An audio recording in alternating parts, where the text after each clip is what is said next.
Hello everyone, GM. Welcome back to another episode of Overpriced JPEGs. It's time for another episode of Blockbuster.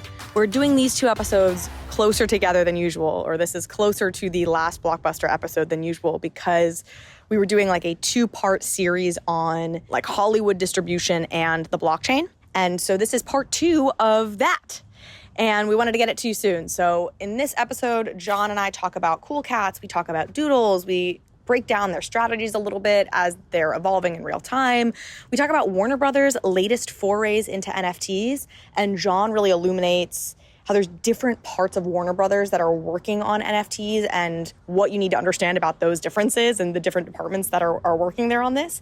And then we talk about the Futureverse fundraise. Y'all have been coming at us on Twitter for not talking about that in our last recap episode. Well, you're getting it here. John and I had recorded this last week, so that was part of the reason we didn't record it. We didn't talk about it on the recap episode last week was we had already spoken about it in this episode that is coming out today. So here you are at long last.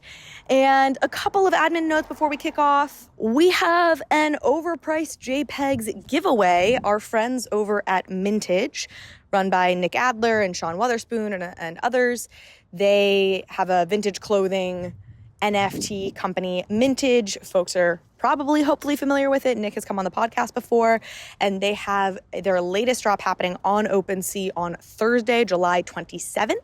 So that is tomorrow for those of you who are listening to this episode the day it drops.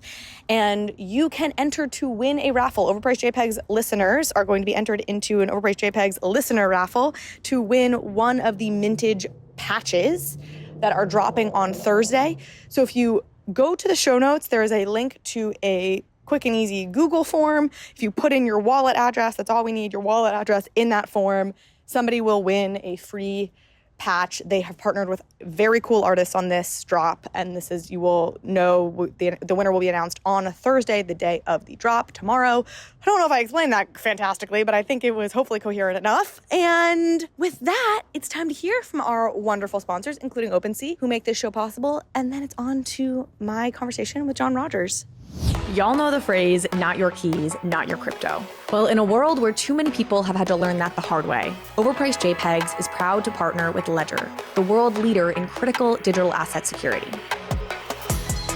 Ledger's Nano S Plus and Nano X hardware wallets, paired with the Ledger Live app, Ledger's own software for setting up your Nano device and managing your crypto assets, is the easiest way to start your crypto journey while maintaining full control of your digital assets. You can use all your favorite dApps with Ledger Live, accessing 15 plus Web3 apps, including 1inch, Paraswap, Lido, and Zerion. So you can not only manage, but also grow your portfolio. And Ledger Live is available on mobile and desktop. Securing digital assets shouldn't be complicated. Ledger is as easy as it gets. Uncompromising security, effortless connectivity, full transparency, Ledger is your one-stop shop to trade and track crypto, grow your assets, and manage NFTs. Secure your future with Ledger. Visit shop.ledger.com today or check out the link in the show notes. I am so excited to announce that this year, Overpriced JPEGs has partnered with OpenSea, the world's leading NFT marketplace, built for everyone, creators, collectors, noobs, and experts alike. I'm an OpenSea user because they have the best selection of NFTs and a truly inclusive view of the ecosystem, supporting 8 chains and 8 global languages. I trust the systems they've put in place to keep the space safe, like copy mint protection, malicious URL detection and removal, robust verification, and more. It's why they are the place to buy, sell, and create NFTs. That's right. You know OpenSea, you use OpenSea, but did you know that OpenSea now has drops? New exclusive projects launch every week from top projects and creators, and you can check them out now using the link in the show notes. They also recently introduced self-serve drops, which is in beta, and allows creators to launch their projects right on OpenSea. This drops product gives creators access to tools like rich storytelling drop pages, multi-chain support, and drop mechanic customization. The full launch for self-serve drops is coming this spring. So check out the upcoming drops on OpenSea right now using the link in the show notes and own what moves you. You'll also be supporting the show in the process. John, welcome back to Overpriced JPEGs and Blockbuster.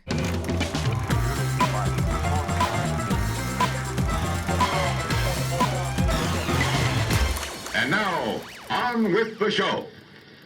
This is part 2 of our 3-part series. No, this is part 2 of the 3rd part of our 3-part series. Part 3B. Yeah, exactly. There we go. This is part 3B. We have been focused for the last several months on the ways in which blockchain intersects with the entertainment industry. And we started first looking at how could it be involved in the development side of the entertainment industry and maybe movie and TV making specifically. How could it be involved in the production side of things? And now we are talking about how it may be involved in the distribution side of things. So last month, though it was only a couple of weeks ago, but in the last episode, John and I started part 1 of that, which was really just looking like directly at the link between like distribution of film and TV and the blockchain. And today we're doing part 2, which is really looking at the longer tail and taking a franchise perspective to things. Like, what are all of the ancillary business opportunities that come around a really popular IP, and how does and can blockchain be integrated there? This is the episode I've been most excited for a couple of reasons. I think first, it's so perfectly in John's wheelhouse. People probably know this by now, but John, you give your title at Disney. I always get it. It was like live action franchise something. Head of global live action franchise development. So that means that I oversaw all of these live action, not animated franchises in terms of the business strategy behind them, the long-term brand planning with them. My job was to engage with both our creative filmmaking and actors and those creative teams creating the content, and work with the downstream business units like theme parks or consumer products to make sure that we were maximizing the opportunities, that we were on brand, that if someone had to make a decision of choose A or B, that the choice was made. And if a decision had to go up to the top to be broken or tiebreaker, that was done. And thinking through, as we've talked about on this show probably a number of times, but just so people are aware, like, how do we not just burn this franchise out over the next 3 years and make as much money as possible, but preclude any opportunity to revive it in a decade? Yeah, and that's exactly one of the challenges of my job is that I had to think long-term. And we had a formal strategy document that was a living document that was our long-term 10-year plan on any brand. We'll just use Pirates of the Caribbean because that was my personal favorite. And the challenge would be that studios traditionally operate, and I've written this in our newsletter, with what I call a roadshow mentality. And what that means is the origins of Hollywood go all the way back to those traveling road shows back in the 1800s, where they'd come in, leave town out like a month later, and they'd have to take every dollar out of Pittsburgh that they could take because they weren't going to come back for a couple of years. And that mentality of taking every dollar off the table still dominates Hollywood. It still is the predominant scheme in Hollywood. And the challenge was, and what we tried to accomplish at Disney was, sometimes saying no to $1 today will bring you $3 tomorrow. So let's wait for those $3 tomorrow. And trying to break down those cultural norms that had been built, kind of the silos between divisions, was my job, and made me at times both a hero and quite unpopular, depending upon and a villain, depending upon who you were talking to. So that's the first reason I'm excited for today's episode, because I think it sits so squarely in the wheelhouse of the work you've done for so many years at a really senior high level. And also because it's where a lot of NFT projects have seemingly started. Like, we haven't seen a single NFT project start with, we're just story. A movie. Yeah, exactly. It doesn't have to be a movie, right? I always like to think that there is a base or home medium for every franchise. Now, it doesn't mean that, in my case, it was usually film, but it doesn't have to be film. Transformers was a game, right? Or action figures or toys, I guess, right? Barbie was a toy. And Barbie opens today, I think, and it's going to be monsters. No, 2 days from now. 2 days. The 21st. I'm on it. Don't you worry. I am tracking the Barbie situation. Carly's on top of Barbie. Yeah. So there's always a base or home medium is the way I like to think of it, but it doesn't mean that you have other mediums, say comics, that can be very successful and compelling. And the ideal is that not only are you extending your storytelling transmedia across all of these mediums, but that you're bringing in fans and consumers through each of them. So there might have more, let's say you have anime, you might have more anime fans who come in through an anime extension versus the core brand medium. But the key thing was really making sure that you had a plan, you had a strategy, and sticking to that. And it seems a lot easier said than done. Well, I was going to say, how many NFT projects appear to you to have had a plan or a strategy? At start, I can't think of one. a year or two down the road, I can think of only one. Who's the one? Doodles. Oh! Wait. Okay, flesh that out for me. So you're saying you think Doodles is the only project that fill in the blank of the rest of the sentence. That I have seen presented out to the community. And what I'm referring to specifically is when they brought in their new CEO, say a year ago. Julian Holgan. Yep. Yeah, when they brought in Julian, he did a presentation maybe a couple months after starting where he actually presented a franchise strategy to the group. At NFT NYC. Didn't he present it publicly at NFT NYC? I think that was it. That's correct. Yeah. In June of 2022. Yeah, so it's just about almost exactly a little over a year ago. And I don't know if they followed that. I don't know if they've kept to it. I don't know if it was a good strategy, but it's the first and only example I have seen. Doesn't mean that there's others that don't exist. Got it. But that I have seen presented to their community of, we have a strategy, here is what it is. And I really loved what he presented. Yeah, that was definitely a high point for Doodles. Things got a little rough pretty shortly after that for them for a little while, but they're in better shape now. We're going to talk about Doodles in this episode. We're going to talk about the camp partnership because there's new news coming out of that. Continue your thought though, John. Yeah, what I was going to say is just this idea of what is strategy, what is tactics. It's really complicated. People really get the two ideas wrong, and you always have to start with a strategy, and that strategy informs the tactics that you then build on or then are supporting that. There's a great Harvard Business Review article from years ago. I think we could put it in the notes for the session. And it really just lays down in a very simple way, what's the difference between strategy and tactics? And I come back to that article maybe once a year and reread it. It's just, I've saved it. It's on my hard drive. It's an amazing article. It just helps get my head kind of straight and focused every once in a while. But what I'd recommend to every project in the space, and this is certainly what we did on all of the franchises at Disney, we built a formal strategy document. It's a living document, but it's definitely a formal representation of what you intend to do. And then you build your tactical execution on down below to support that. Can you give an example? Can you remember what was the strategy document for a Pirates of the Caribbean, for example? Yeah, a lot of it would be based on research that we had done and what we had learned about the fans and the property. A lot of it was prioritization around what characters do we want to prioritize, what stories do we want to prioritize that resonate, what ones don't we want to, just as importantly is what don't we want to do in that. One of the big things in Pirates, for instance, was the ships. We found that if you look at the most important characters in the Pirates franchise, number one's Jack Sparrow by far, no surprise. Number two is the ships. It's not Elizabeth Swann. It's not Davy Jones. It's not any of the characters. It's not the dog. It's the ships. The fans told us that the ships were a character unto themselves, and they were the second most important character in the franchise. And in fact, where Disney went wrong partially with Pirates of the Caribbean is on the 5th and 6th movies. There are 6 Pirates of the Caribbean movies? 5. On the 5th movie, which I wasn't there for the 5th movie, they strayed away from the ships. Partially because ships are expensive. Like putting in ships.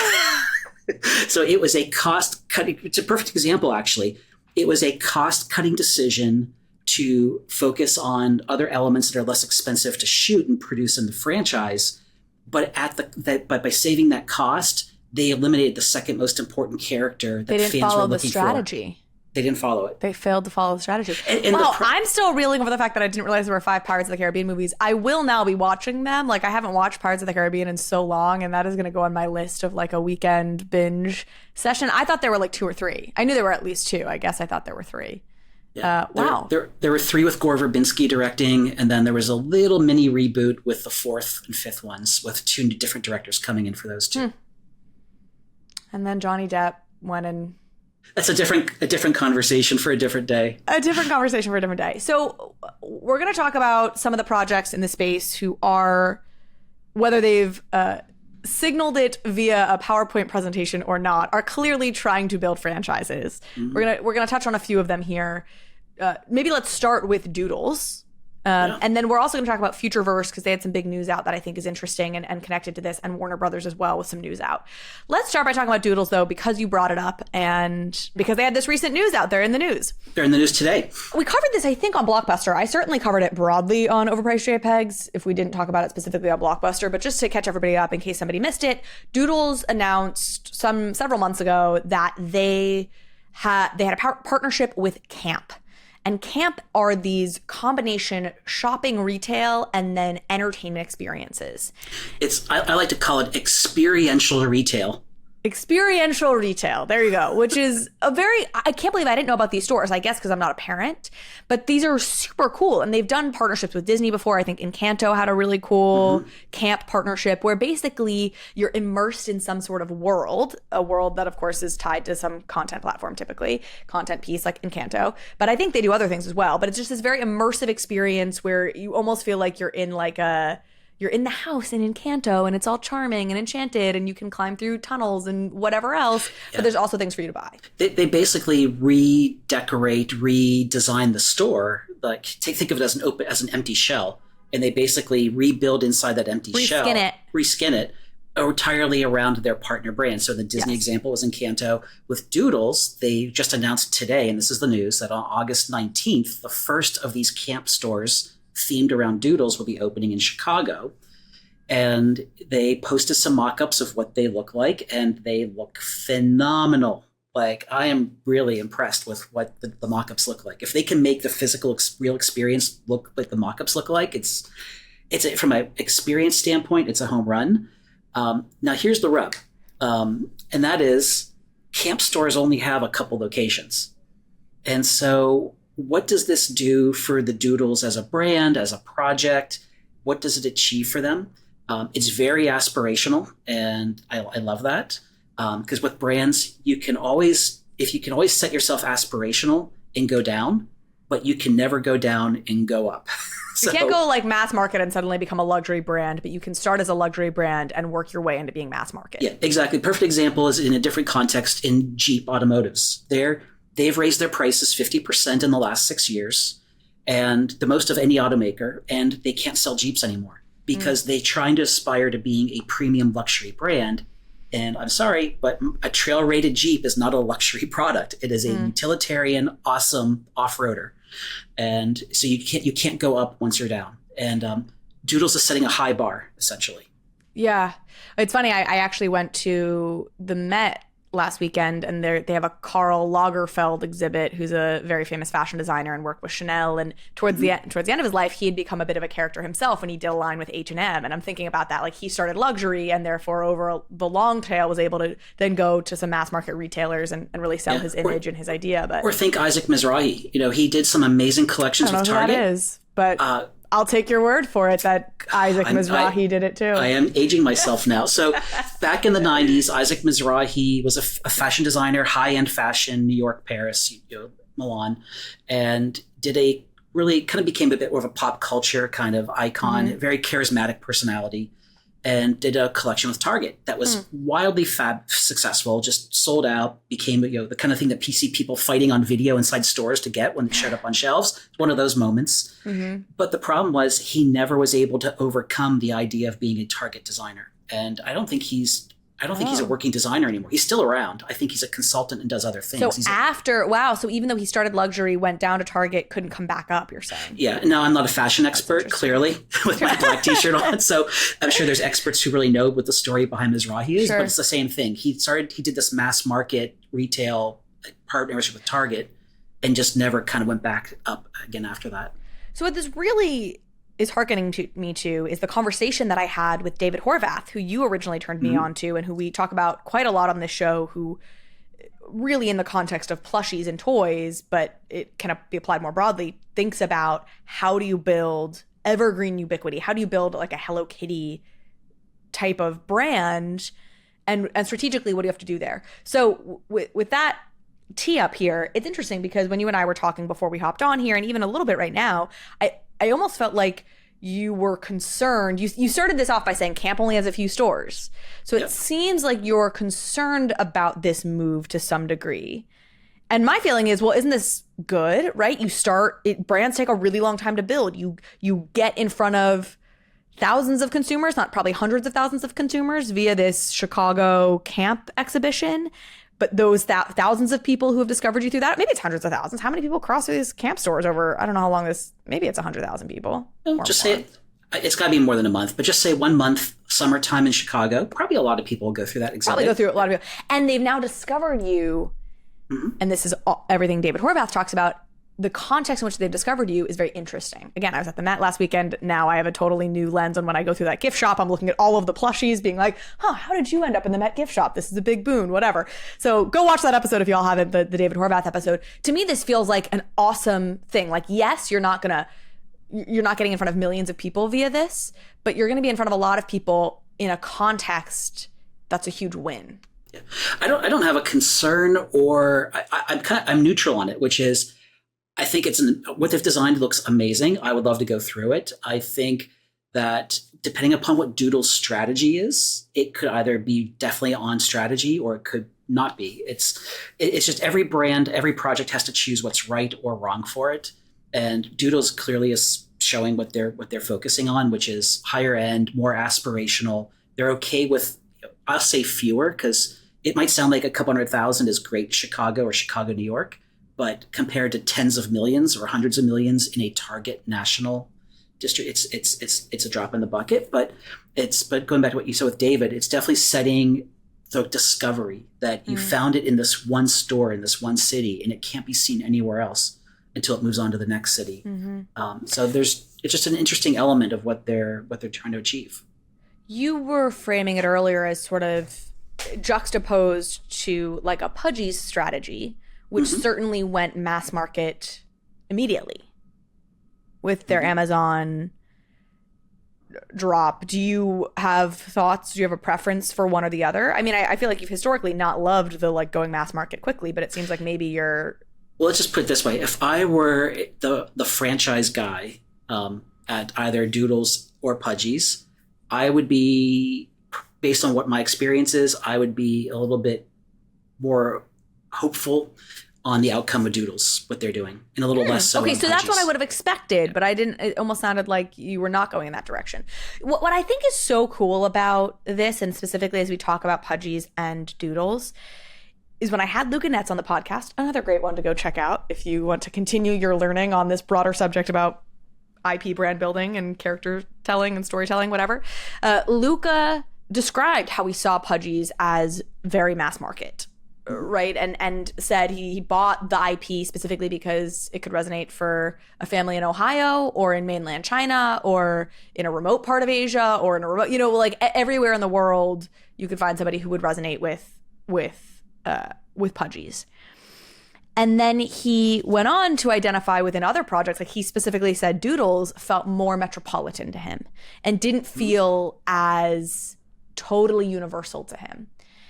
And that's neither good nor bad. It's just the reality. And this to me, and I think he's right, and this camp activation strikes me as a recognition or an acknowledgement from the Doodles team of that as well. Like this is a very metropolitan, kind of high-end-ish brand move. First of all, both are right in that they're doing what they think is right for their brand. I think, Luca recognizing that it's mass market for Pudgy's and we're cereal boxes, we're going to be $3 plush, or perfectly fine to take that approach. It's definitely possibly, for the near term too, more lucrative than, say, Doodles, because I don't know how Doodles monetizes this in the short term. Lucrative, yeah. I don't know how Doodles monetizes this in the short term. It's a lot of great brand kind of umbrella. With Disney, we would always do like Tron, on the Tron movie, and the shoes that you saw in the last Tron movie, like they did partnerships with like Adidas or fashion designers to do these really cool one-off shoes. And they did nothing other than get press. And it's great. It is great umbrella positioning for the brand as aspirational and premium, but it didn't drive a business. It was merely PR.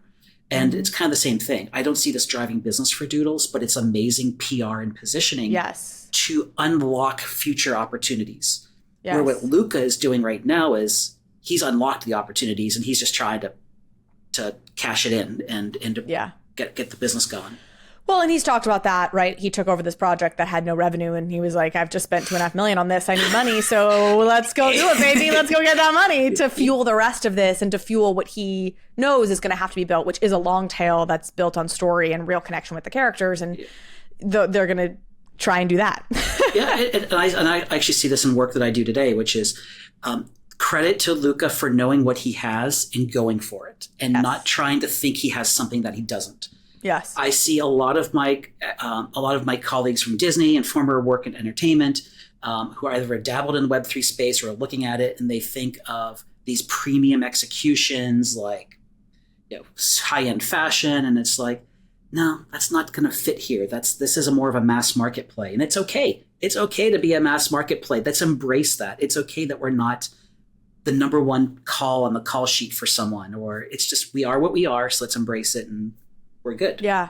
And Luca knowing his own skill set, which is knowing how to push product via social media, knowing how to do certain mass market sales things, which I think is credit to him as well. Okay, we'll wrap up this section by I'll just call out a couple of the things that Doodles has said we should expect from this in-person activation.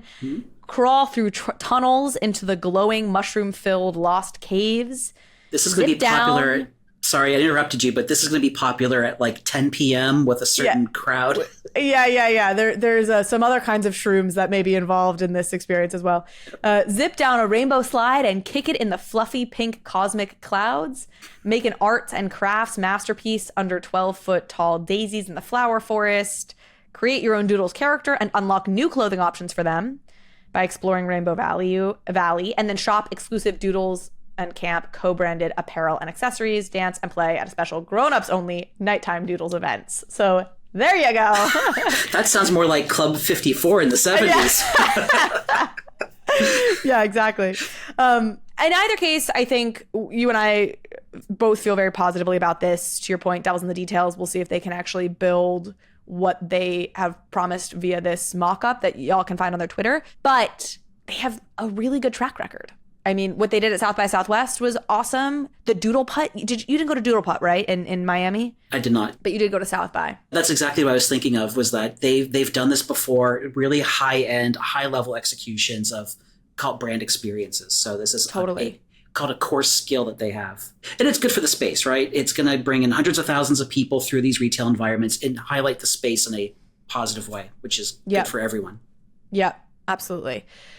Moving on to another project that definitely falls in the category of interested in doing franchise building, but maybe hasn't locked down the story elements yet, is Cool Cats, who I will be sitting down with Stephen Teglis, the CEO of Cool Cats, and Klon, the artist and one of the founding team members, on July 25th in Los Angeles. Little quick plug for the Overpriced Happy Hour Tour. Shameless plug for the Happy Hour Tour. So if you are a Cool Cats holder, an OPJ NFT holder, still a Deadfellas holder, because we're honoring that from the last event that had to get rescheduled, or a Nouns Builder holder, please go to opjtour.com right now and you can reserve your seat. I did not speed that up. For anybody listening to this on a podcast, I didn't do any editing on that. That just rolled off my tongue because I've said it so many damn times now. That's just how Carly talks normally. That's just me chilling, That's just regular me. So let's just give credit to Cool Cats for the genius and insight to know that they needed to come do that event with you. Yes, such brilliant brand building. Come associate, affiliate with Overpriced and our holders. So this is an interesting one, obviously. One of the absolute top projects for a period of time there. People were thinking they were going to catapult into the top 1, 2, or 3 with the Cool Pets drop that they did. And then it actually turned out that Cool Pets was sort of a turning point for the worst. And they were trying to build out Cooltopia, and a series of delays and just sort of unexciting experiences and confusion really led a slow bleed, and the brand just sort of fell off. Yeah, if I recall, they put a lot of resources and time. They kind of went quiet, put a lot of resources into a game. Took longer than expected. When that game came, it disappointed, and it just kind of brought this kind of moment in the community of what's going on here? What are we doing? Yes, and they were the first of the big projects, and I'm thinking of Bored Apes and Doodles, and I'm trying to Azuki was later, so I wouldn't even put that on there, but of that top tier of projects that planted a flag somewhere tangible, and we're like, we're doing a game. And I think they were that first example of when I started to say this space punishes specificity and rewards abstraction. They got specific suddenly, and it was okay, but not great. The specific thing they did, and that really, I think, hurt them. So we all probably know that story or have our own versions of what that story is. I think the other prevailing idea or narrative is that they lost touch with what had made them great, which was really their core art and IP, and they started to get a little fancy outside of that and lost sight of Klon, really, his work. So I don't have the timing on this exactly right, but at some point last year, they announced Stephen Teglis, that they were bringing him in as new CEO. I think that news was received fairly positively. You know, he has an impressive background. Stephen was at Disney for 25 years. We're going to talk about that because you knew him there, I think, a bit. He was at Warner Brothers for a period of time. He was then at Recur, which is a little bit of a, I wouldn't say like... We'll talk about that. Talk about that a little bit. And then now is over at Cool Cats. So, you know, it's interesting because I'll be sitting down with this team in just a few days. So some of what we talk about here may be a precursor to some of the questions I will have for Stephen and Klon when I sit down with them. So let's start here. I'll turn it over to you now, John, to give your thoughts.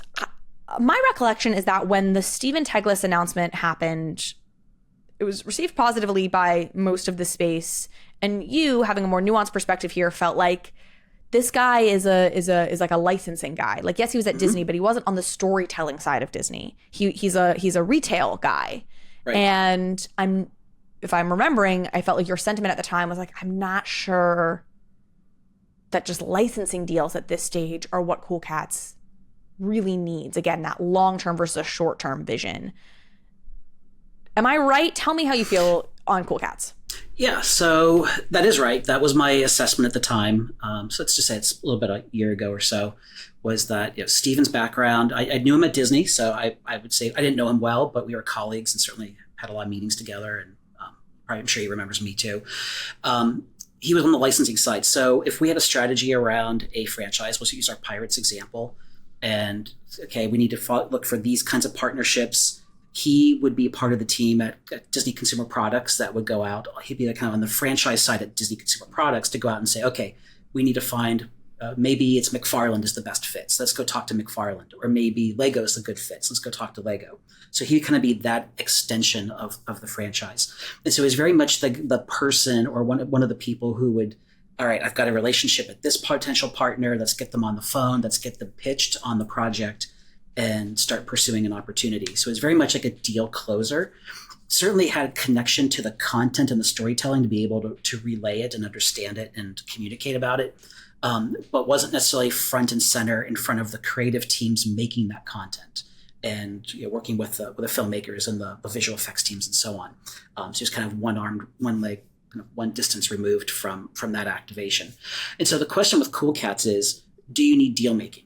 Do you need partnerships, or do you need more around storytelling and strategy? And the person they hired with Stephen was more around those partnerships. I'm not saying that that's good or bad because I don't know what they were specifically looking for when they filled that role, but that's kind of the background that they got. And most of the projects beyond Cool Cats that have hired sort of experienced Hollywood people almost exclusively have hired consumer products people. They've hired those kind of deal-making types. I've not seen anyone really hire more on the content storytelling side yet, other than maybe Akutars. Well, that's one we should maybe talk about. But do you think that's because it's the consumer product people within Hollywood who are the ones to see an opportunity within NFTs? I mean, we've talked about this before, but there does seem to be this sense within Hollywood that like NFTs are just merch and they're just like another merch category. They don't have the more holistic view that you take, for example. So is that part of it? Is it like a self-selection thing of like, well, we're going to get who we can get. And you've got this Disney background, which is super impressive. And so I think what it comes down to is maybe it's that, but it's going the other way, which I think the consumer products people know an opportunity when they see it. That's what they're trained. That's what they're trained to do. And so they were the first wave of, say, traditional entertainment people to see opportunity in Web3 and NFTs. And they were the first ones to put their arms up and say, I'm available. I think that's why we've seen that. It's also, they're easier to reach, frankly. It's this is one of the key things about difference between our teams at Disney. So my team, I like to think of more as like a ninja squad. Our job was to be really quiet and behind the scenes. Like if we were in the press, we failed. Like we should be hidden behind Our job was to hide behind the development execs and the filmmakers and not be seen and only kind of operate in the shadows with the other divisions of the company. The consumer products people are front and center. They've got the big showy events at licensing show and Comic-Con sometimes and big booths and flashing lights. And they're in the media all the time as part of deals and announcements. So it's a different kind of focus. So when you go to look for those franchise people that say came from Disney or Warner Brothers, you're going to be hard to find because we were all ninjas. Fair enough. It's also worth noting that you, I think, said you like Steven. You think he's a competent guy. Like, you think he's good. It's just a matter of going back to this question of the strategy. And you're saying you don't necessarily have a perspective on whether this is a good or bad hire.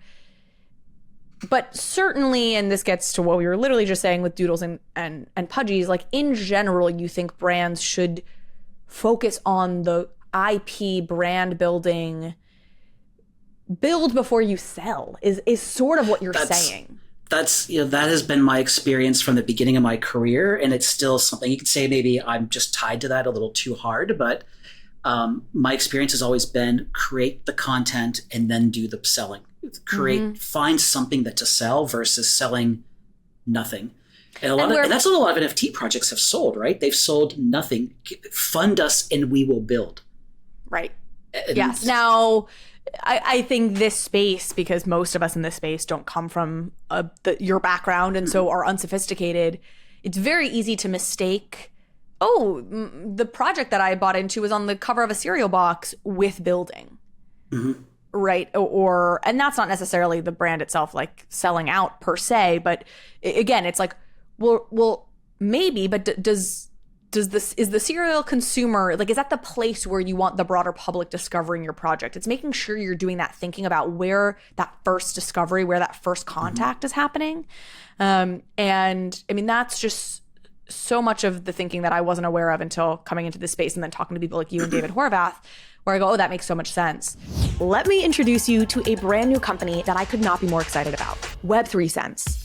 A Web3 analytics platform that combines on-chain data with social media insights to give you the deepest, most meaningful intelligence into any NFT community. I have tested other analytics platforms out there, but Web3 Sense has the most comprehensive capabilities I've seen in the NFT ecosystem. They apply sophisticated data science to wallet histories to determine behavioral patterns and help shape predictive analytics. In other words, they can tell you which Twitter accounts are actually the influencers in your space. And they can tell you what resonates most within a community by looking at what other communities token holders are involved in. The number of use cases here is virtually unlimited. So whether you're a trader, creator, institution, brand, agency, I promise Web3 Sense has data that you want to see with the deep and actionable insights that you need to build, analyze, grow, start, whatever you want to do within the NFT space and in terms of building a business and a community. Now, they are still in very early days, so they're eager to connect with the community. So if you're interested in learning more about what Web3 Sense can do for you and your business, and you should be, go and fill out the very short form linked to in the show notes, and someone from their team will reach out with more information and an opportunity for a product demo. Trust me, you won't regret it.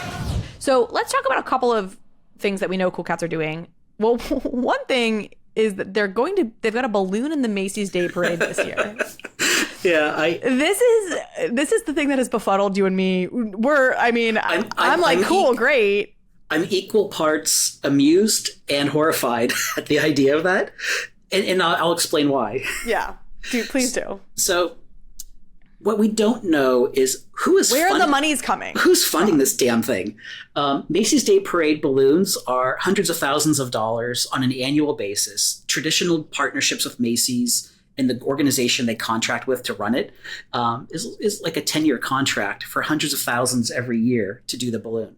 And so what we don't know with Cool Cats in this partnership, did they win a contest where it's being given to them for free? The reason you're saying that is because the news about this is that they quote unquote won, and that their community, that the community, the NFT community writ large or whatever, voted for Cool Cats to be the NFT project represented at the Macy's Day Parade. And specifically, it says that they won over Supducks, who was in the lead until Cool Cats had this comeback. But the what they want, like, we cannot figure out what this thing was. What was the contest or the vote, and who's behind it? Right. What is the governing entity over this mysterious Macy's Day Parade balloon thing? So what I believe it is, and what I hope it is that there was a contest run by the Macy's, the organization contracted by Macy's, for an NFT project to win a balloon in the parade. And Cool Cats won that vote. And if that's the case, great. Congratulations. That's, say, $1 million in value given to you for free. Yeah. And so take it and go to the bank with that. Great. If Cool Cats are paying out of pocket for that, no. And here's why. Because the Macy's Day Parade is something for people. This is my perception of it, and I used to go every year as a kid with my family, is that it's something for people in their 50s, 60s, 70s, and it's just completely out of touch with young people today. Why I think this was a contest run by the Macy's people for free is because of that very point. Because someone at Macy's said, we need to do something to get younger, more digitally savvy, native kind of consumers engaged with this parade, because it's beginning to completely lose brand relevance with younger consumers. And so what are we going to do? And someone probably raised their hand and said, I know, we'll do an NFT partnership. I'm thinking that that's what happened. And if that's the case, great for Cool Cats. I don't know if that's going to work for Macy's, but for Cool Cats, take it and run with it. I'll watch the parade to see Cool Cats. I mean, I would watch the parade anyways. I still like it I like the idea. I mean, it's background noise a little bit on in the house, but I like the tradition of it. Disney tried to get out of its Macy's Day Parade partnership when I was there, because it just doesn't ROI. It just didn't have relevance compared to the cost of what was being spent. Because you have to pay to store the balloon, to maintain it. There's a lot of expenses, and they're big. It was overruled. The decision to cancel the contract was overruled by John Lasseter because he had a personal attachment to it. Who is John Lasseter? I feel like we've mentioned this name before. He was one of the senior creatives at Pixar. Essentially, he was. That's right. He was the head. Yeah, he was the head creative at Pixar. He left Disney under some bit of a cloud of scrutiny about 4 years ago, and is now at Skydance. Yeah, Skydance Animation. Got it. Very interesting. Okay. Well, good to know. Speaking of this, Cool Cats does have toys, as we talk about these licensing deals and whatever else, coming out in Macy's stores, I believe this September. Interesting. So here would be the question when you sit down with Steven and Klon at your event. Question to ask them is this direct sourcing or is this licensing? And this is a really, I think for anyone listening, this might be an interesting aspect, because unless you work in the industry, you might not know the distinction between those two kinds of product creation deals. The VV guys are going to come after us again. No, nothing about VV today. We probably will get into VV in the Warner Brothers section here in a minute. Maybe. So licensing is, all right, I've got an IP, I've got Cool Cats, and Carly is a licensor. A licensee, so she does Lego. And you want to do Lego Cool Cats. Like, okay, I'm going to sign a contract with you. You can go make Lego Cool Cats. You're going to sell them at retail for, let's just say, $50.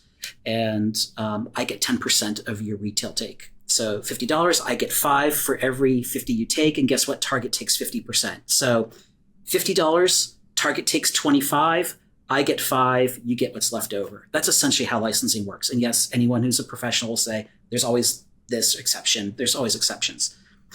Direct sourcing is, I want to see Cool Cat toys. Like, let's get them out there.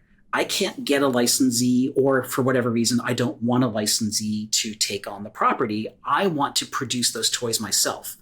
So I will work with a partner, usually out of Hong Kong, and I'm going to go and have those designed. I'm going to have those produced. I pay for all of that out of my own pocket, and I ship them into whatever retail environment I want, say web store or a physical store, and I get 100% of that take if I control the retail. Otherwise, the store takes their 50% and I take what's left.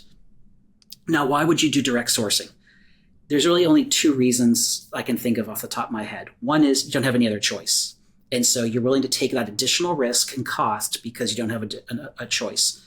And in terms of some movies that you see, particularly more so in recent years where these aren't performing as well as they used to, you'll see studios do direct sourcing to kind of fill out retail shelves in addition to what's licensed.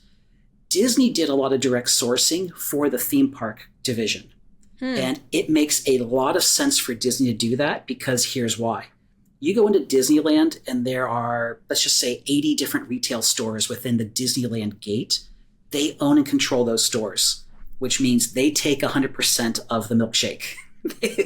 They drink your milkshake and my milkshake. And that's why Disney theme parks do mostly direct sourcing product. They're totally vertically integrated, essentially. Exactly. Because they're not, the distinction you're trying to make is like, if you do your own direct sourcing, you're also dealing with the distribution question. Is that part of why that makes it more challenging? When you control the distribution outlet, you have a lot less risk. So because they have less risk by controlling the distribution and the retail, they can take the direct sourcing model because they can collect more of the profit. Right.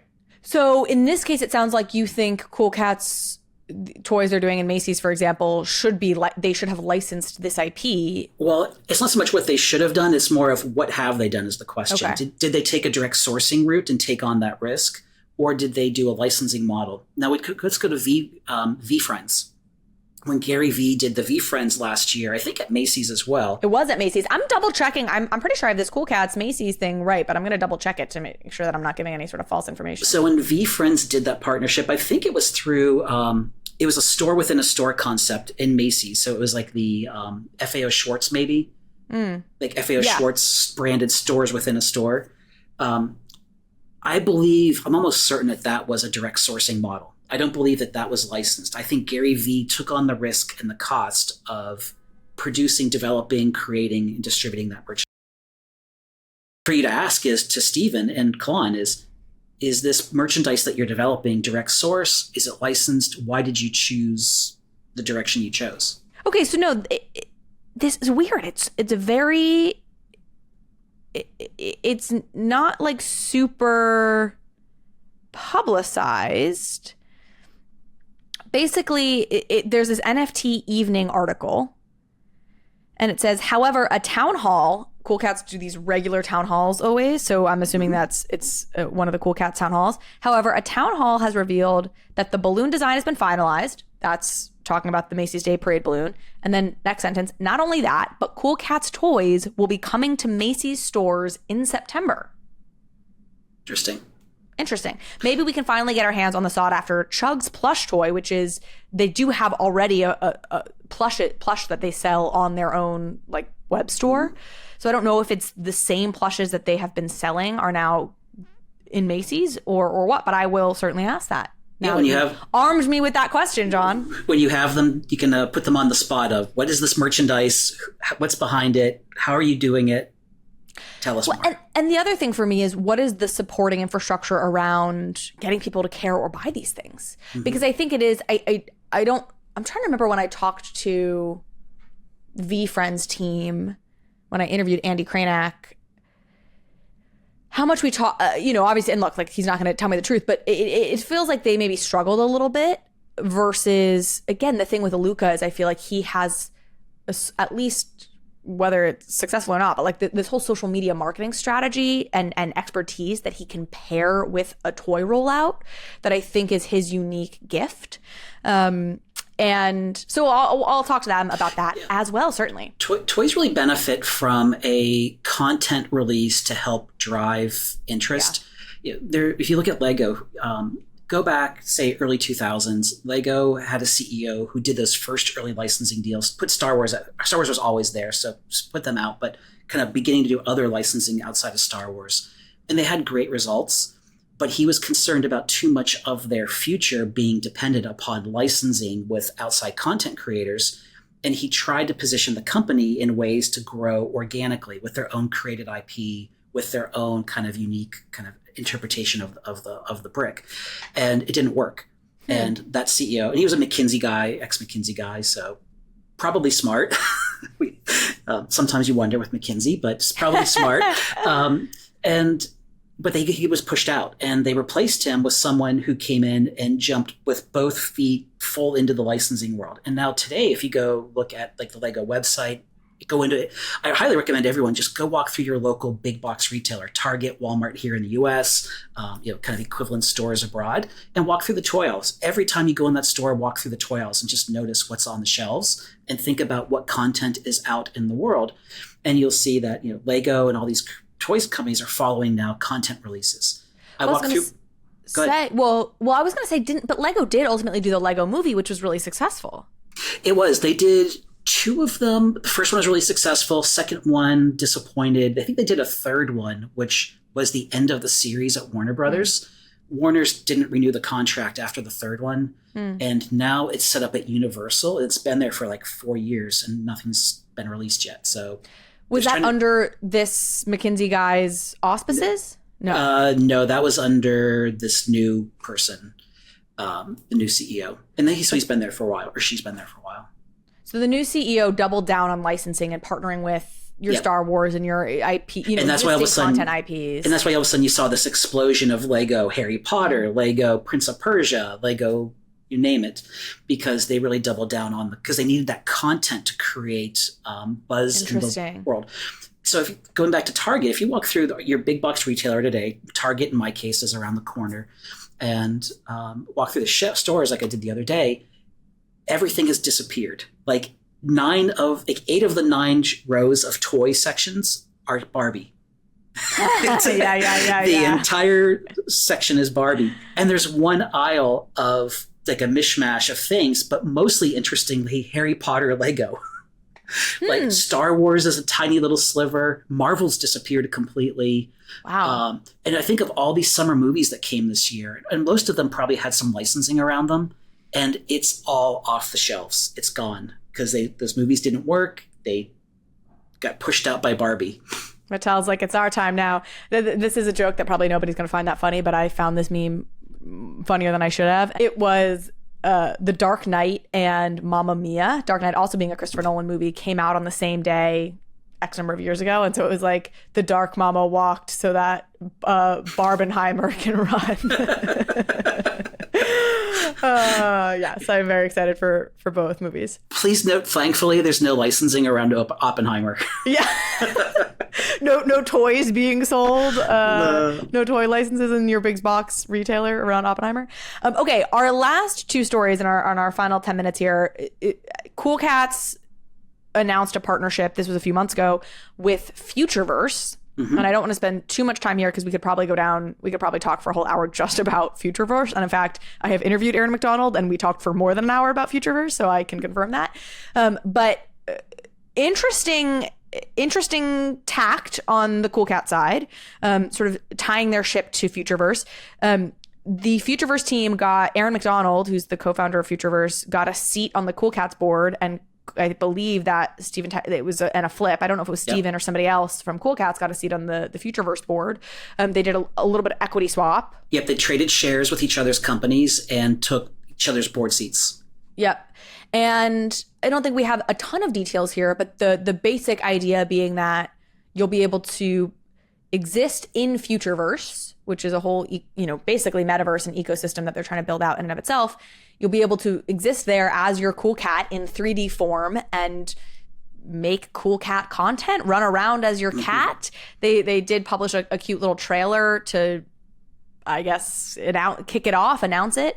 And again, this is a few months old. This is not recent news. There is recent news around Futureverse that we'll get to, but it's interesting. I mean, Futureverse has its own blockchain. Now it is EVM compatible, but it's interesting to me that was the Cool Cat's choice in some ways. Yeah, one thing on the going with to partner with Futureverse and possibly building on that chain is one of the things I'm seeing in the work that I've been doing in the space is this choice of chain, kind of these idea of Solana maxis and ETH maxis and you name it. It's beginning to disappear. That this, whatever the next wave of the industry is, it's going to be really pushing and abstracting away the technology aspect and really focusing more on accessible interfaces for quote unquote normies. And that the choice of chain, as long as it's EVM compatible, doesn't matter as much. And so I'm seeing a lot of my own work. So you're saying Ethereum has won? I'm just kidding. But if EVM compatibility is important, I mean, Flow is not EVM compatible, so it'll be interesting to see with Doodles there. But let me put it this way: yes. If let's say I were founding my own project today, and I were looking, okay, where do I want to build on this? I would look at an EVM compatible chain. It could be Avalanche, it could be Polygon, but it would not be Flow. Probably wouldn't be Flow. Futureverse's chain is the root network, which is EVM compatible. What's interesting to me about this partnership is I think of Futureverse as a little bit like dark and edgy, which is maybe because I think of Fluff World, which has like a little bit of an interesting edge to it. I picture like European party scenes to some extent as being the home of Fluff World. Is that a recurring theme of this podcast today? Is the European weird party scenes after dark? Oh, yeah. That's true. Well, Chicago party scene after dark feels less like, it feels different. It feels less than Berlin. Yeah, correct. Exactly right. But what Futureverse is trying to do, the ambition of it, the scope of it is so massive that it's silly for me to say based on their primary project today, which is Fluff World, that really has any bearing on this. I mean, they have merged, as we talked about earlier, 8 different ambitious companies.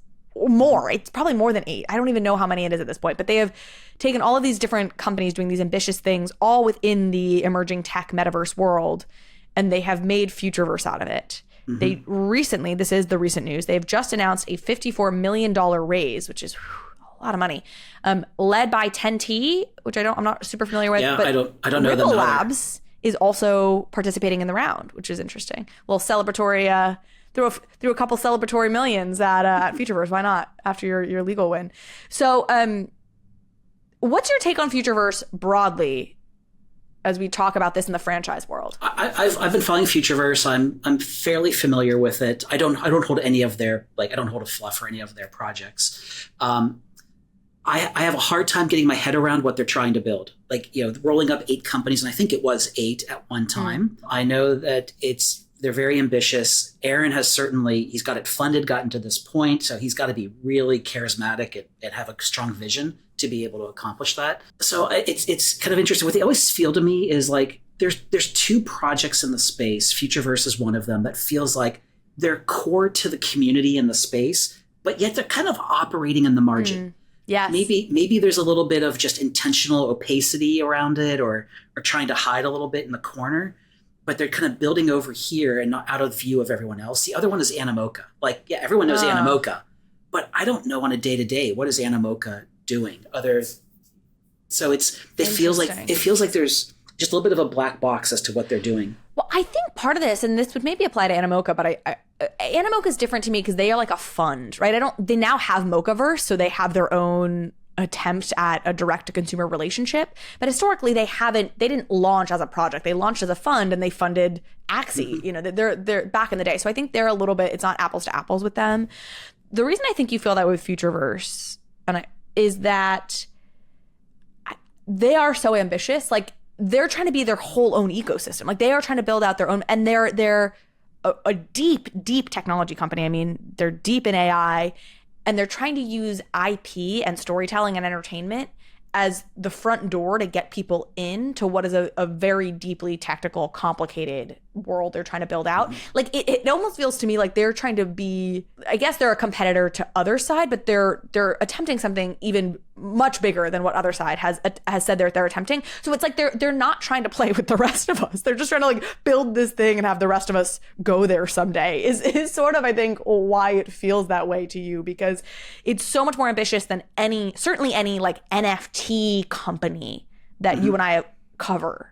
Yeah, I agree completely that it feels bigger than the Other Side. It feels like they're trying to build something massive. It's just, what's it going to be? I mean, how much funding are they going to require to get there? $54 million doesn't seem like enough. It's like a big raise, right? But it doesn't seem like anywhere enough for everything they're trying to do. Exactly. Well, and it's funny because you said, you're like, it's hard for me to wrap my head around everything they're trying to do, which I totally agree with.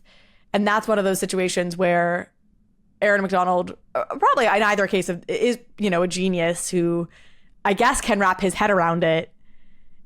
I could see it going either way. In 20 years, we're like, holy shit, he's this super CEO, brilliant founder, just absolute visionary. Or it was like, well, guy got a little ahead of his skis and, bit off more than he could chew. And it was an ambitious, lovely project, but, 10 companies is too much. I'll take that analogy and I'll say that, if it works, when I think of Elon Musk in the good way of Elon Musk, not really the contemporary bad way of Elon Musk, but I think of him in the good way of Elon, like someone who really thought big and went for it and hit the ball out of the park.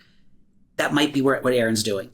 And Tesla is in and of itself he's talked about. Tesla is a lot of companies in some way in one, right? They're they're doing insurance stuff because they have all this sorts of data about how you drive. Like they've integrated a lot of businesses that would ordinarily be individual businesses into one company in Tesla, and that's to say nothing of he's got Starlink and Neuralink and SpaceX and let's not forget the Boring Company. The Boring Company, that's right. We were talking about so much that he has.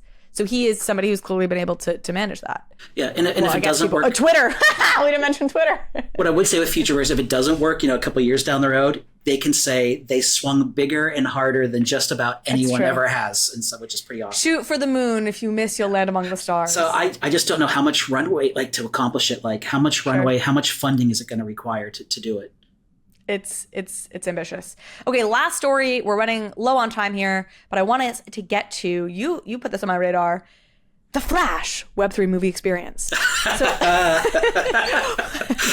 Warner Brothers has put out. You tell me. You give me the details here. But Warner Brothers has put out this trailer where they're calling The Flash the Web3 movie experience, and you really alerted me to the fact that there's really two divisions within Warner Brothers that are operating within the NFT space, and they're maybe not really talking to each other. One is what the public probably has come to know and not really love, which is your Lord of the Rings drops, the stuff they've kind of done with your Recur and Nifties and VV, these sort of seemingly cash grabby. The Game of Thrones salad hands. Oh my gosh, the Game of Thrones drop. Yeah. Where it feels that's fully in the licensing world. It doesn't really feel like it has an art to it. But there's this other side of Warner Brothers. So tell me a little bit about that. Yeah, so when you think of this, what they call the Movieverse, this is now the Flash release is the third project released in the Movieverse initiative. It's being run out of the home entertainment group. So you look in the terms and conditions, which are actually quite interesting to read. You don't get anything. So read the terms and conditions. It'll tell you that this is being run by Warner Brothers Home Entertainment. So, which is different than the team within WB that has run the other stuff. That's consumer products. So you're right. You have two different teams, one within the consumer products organization and one within the studio organization running these projects. And how much coordination and communication there is between them is certainly questionable. My feeling is that this is exactly what you don't want to do. You don't want to have in an emerging space multiple teams. Well, clearly you want to perform better than they have, but you don't want to have teams operating in the same space over the top of each other without really a coordinating effort between them. So what's interesting about these Movieverses is that this is a partnership with the Illuvio group. I'll call it the Illuvio blockchain, which was founded by a really highly regarded visual effects expert named Michelle Munson, really one of the top female pioneers in the industry and leaders, really highly regarded. And so her idea or her vision for Illuvio is that it becomes the blockchain for content, for storytelling, motion content. So movies, TV shows, music videos. And that this becomes that I think they call it the fabric that holds all that content together. And what's the value prop? What is she building such that this would be the home for content? Do you know? I think what it really is that it becomes that they're building the tools to be able to tokenize content so that you can become a part owner of a movie or of a show or have token gated access to that content. So I think there has to be sort of a storage component too of you upload the media, let's just say the Flash movie, and that they control the token gated access to be able to watch that. So it opens up some interesting commerce opportunities where, let's say I buy access to the Flash, I don't like the movie and I decide I want to get rid of it. Well, I can sell off essentially, if remember in the day you collected so many DVDs, you wish you could sell them off because most of them are bad. It's the same thing. It's kind of So I talked about that concept with Micah back in the day when he came on the show to talk about Akutars of is that the future of movie rentals essentially is like a limited number of NFTs, and then you get to resell it. And that was back in the day when we thought royalties were a thing. And so, we were like, oh, good. Like, there can be a recurring royalty for the originator of the content. But, okay, well, interesting. I won't press on that because I won't force you to become a spokesperson for Alluvio, which is definitely not what you've asked to be here. But. Yeah, and I don't know Michelle or the team at Alluvio at all, so I have no direct connection. But I would say that the idea of token gated access to content is really exciting. It's just what they've created is a little underwhelming so far, but I will shout out my girl Somi and InPeak, the company she's building, which is I've used a number of times and will certainly use again. Which is, it's not on a chain itself, but it's a platform through which you can do token gated content. So when I do my live podcast episodes virtually, we'll use InPeak, and that allows for token gated. Come on, watch. She's doing other token gated content, building out a lot there. So. Shout out InPeak, folks, go check her out, and check the company out specifically. Very interesting. Well, John, another successful episode of Blockbuster in the books. This was a fun one. I really, like I said, there's so much meat here, and I just love learning about how businesses are or should be thinking about this, or how you've seen it done in the past. And so we'll continue to cover. This is officially ending our blockchain X entertainment value chain series, but this is what this whole show is about. So it's really just the beginning. It's not an ending. It's just the beginning. We just start from the beginning again. It's been a few months. Let's just go back to development. Honestly, though, I think it's interesting. We haven't talked about Mythics at all. I don't know if you've been tracking what Bloomberg's team has been doing with Mythics, but it's cool. It's super high quality, and they have a video series they're doing. It's on YouTube. I mean, it's I don't think it's like blowing YouTube up by any means, but it's like a behind the scenes talking to the designers and the animators who are building this Mythic story, and it gives this really sweet, beautiful behind the scenes of them. And anyway, it's cool. So that might be for a future episode. Yeah, what also might be interesting kind of in that same context is a future episode, maybe a part of a future episode looking at what Tim Ferriss's project has been doing. Oh, Cockbunch has been doing stuff. All right. Yeah, I love that we're just brainstorming future episodes on this episode. Folks, tweet at us and tell us what you want. Yeah. Yeah, I would love to do that. Get Tim fans back on the pod. Let's get Tim on the pod. He's been on the pod. Well, I want to meet Tim. So all right. Well, it was so funny. Tim Ferriss. There's been a couple episodes that I've done where I then get hit up by everybody for a connection. This doesn't happen often, but every so often somebody comes on the podcast, and then I get 30 emails of people being like, please connect me to this person. Daniel Allegre was one, the Yuga CEO, and Tim was certainly the other, where everybody in my life was like, hey, I hate to do this, but I have a reason. I need to talk to Tim Ferriss. Can you connect me? And I'm like, I don't really know this person, but thank you. All right, folks, that was the show. Have a great week. Subscribe to the Overpriced JPEGs Substack, because you'll be hearing from John on there as well. Mm-hmm. And we always do a little partner newsletter piece to go along with these podcast episodes. And we'll see you next time. GM.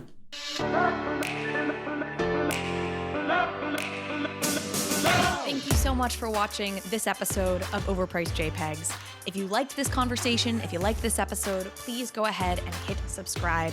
It helps me out, it helps the show out, and it means you will get alerts and updates when we post new content. Thanks again.